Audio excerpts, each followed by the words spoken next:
We're now joined from Abuja by African Affairs Analyst Ademola Oshodi via Skype. Good to have you join us. Good afternoon. Good afternoon. Many are not calling this, or many analysts say that this is Russia pulling the African card, especially when you look at the relations between Russia and Africa over the years. But it does seem like Russia seems to be turning to the continent amid Western sanctions. Why do you think that is? The Russian minister's visit to Egypt, basically, it's basically to show they are not isolated. It's to portray to the international community that Russia cannot be caged, and Russia will continue to engage in the international community and still has allies, especially in Africa. Of course, there are other issues regarding food security in Egypt that the Egyptians are very concerned about, especially with Ukraine and Russia coming to an agreement to resume the export of wheat from the Ukrainian port.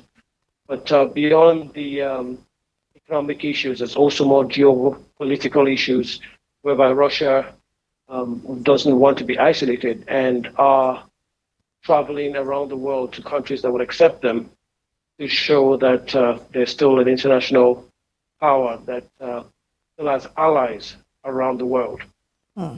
And we know that African countries, or African governments rather, did not condemn Russia's invasion of Ukraine during the UN resolutions, or most of the UN resolutions.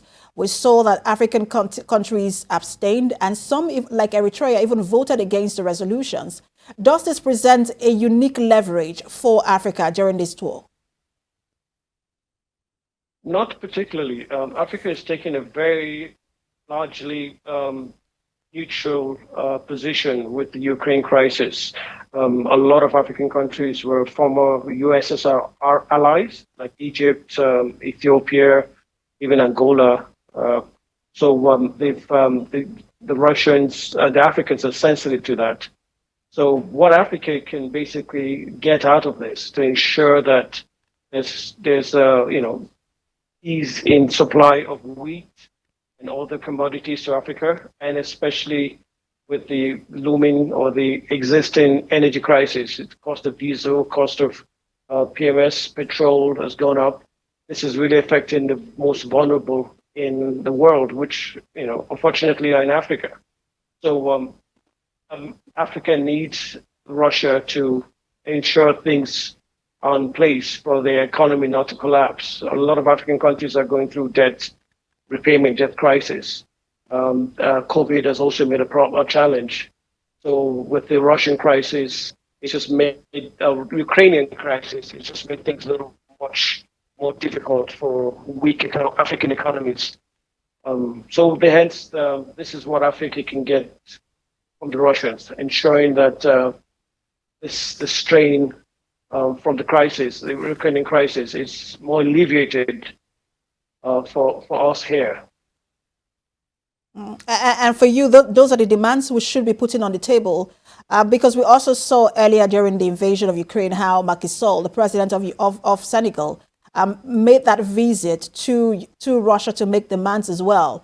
Do you think that these are some of the demands we should be putting on the table in terms of what we can get out of Russia as the invasion continues?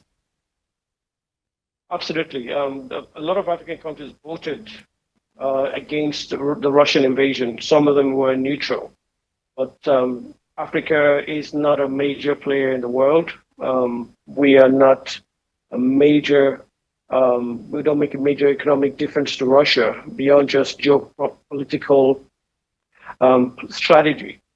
So Africa can make a demand through the United Nations to ensure that we have this essential commodities flowing back into Africa. Cost of wheat has really gone up, cost of diesel has gone up, and insecurity itself has gone up based on the crisis in Ukraine. So we can appeal on a moral ground. I'm not sure how much of a political or economic pressure we can put on the Russians to end the crisis in Ukraine, which I believe is a huge strategic blunder for the Russians. It's only just made things worse for them and further isolated them.